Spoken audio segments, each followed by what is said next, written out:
Drama serial Chaalbaaz की अगली किस्त में हम देखेंगे कि इनाया रोहान के साथ अपने मेके जाती है और अपने बाबा यानी हामिद साहब से कहती है कि बाबा आप मुझसे कब तक नाराज़ रहेंगे, आपका ये रवैया मुझे तकलीफ़ दे रहा है, आपकी नाराज़गी मुझे अंदर से कमज़ोर कर रही है। वो रोने लगती है और कहती है कि मैं कमज़ोर नहीं पड़ना चाहती। ये सुनकर हामिद साहब भी रोने लगते हैं, उनका दिल भी इनाया के लिए नरम पड़ रहा होता है। और वहीं जब से उनको रोहान ने समझाया होता है, उनके दिल में इनाया के लिए गुस्सा कम हो रहा है। वापसी पर इनाया की माँ उसे अपने साथ कुछ सामान देती हैं।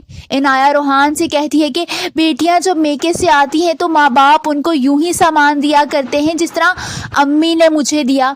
इसी तरह इशल भाभी के मेके से भी सामान आ सकता है और यही बात इशल भाभी भी तुम लोगों को समझाती हैं, मगर तुम लोग समझते नहीं हो। माँ बाप बेटियों के लिए बहुत कुछ करते हैं और ससुराल वालों को अपनी अना मारनी पड़ती है और उनको समझना पड़ता है। रोहान बहुत गौर से उसकी बातें सुन रहा होता है।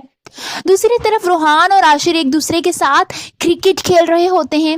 आसिर रोहान से कहता है कि आज तुम्हारा मुकाबला तुम्हारी बीवी यानी इनाया से नहीं है बल्कि भाई से है, तुम्हें भाई को हराना होगा। वो उसे गेंद करवाते हुए कहता है कि मुझे आज हरा कर दिखाओ, जिस पर रोहान मुस्कुराते हुए कहता है कि भाई को हराने का मैं सोच भी नहीं सकता, बीवी को तो मैं मना लूंगा लेकिन आपको कभी नहीं हराऊंगा, ना ही आपको मैं हारने दूंगा। वहीं इशल जब से अपने मेके से आई होती है बहुत परेशान होती है क्योंकि उसने इनाया की शयान के साथ शादी वाली तस्वीर देख ली होती है। वो हैरानी से इनाया के पास जाती है और कहती है कि इनाया मुझे तुमसे बात करनी है, मुझे सच सच बताओ तुम बीवी किसकी हो। इनाया हैरानी से उसे देखती है और समझने की कोशिश करती है कि वो क्या कहना चाहती है। इनाया उसे कहती है कि क्या मतलब, जिस पर इशल कहती है कि मैं पूछ रही हूँ तुम किसकी बीवी हो, रोहान की या शयान की। जब से तुम्हारी शयान के साथ निकाह वाली तस्वीर देखी है मेरी रूह कांप गई है। इधर तुम्हारा निकाह रोहान के साथ हुआ है और उधर शयान के साथ, ये सब कुछ आखिर चल क्या रहा है, तुम मुझे सब कुछ सच सच बताओ। जिस पर इनाया ये सब कुछ सुनकर दंग रह जाती है।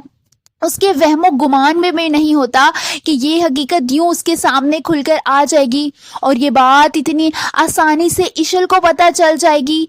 उसे डर होने लग जाता है कि कहीं इशल ये बात रोहान को ना बता दे, क्योंकि अब जाकर तो मामलात सेट होने लगे थे। आप सबको क्या लगता है, क्या इशल इनाया का इतना बड़ा सच सबके सामने ले आएगी? कमेंट्स में अपनी राय का इजहार जरूर कीजिए।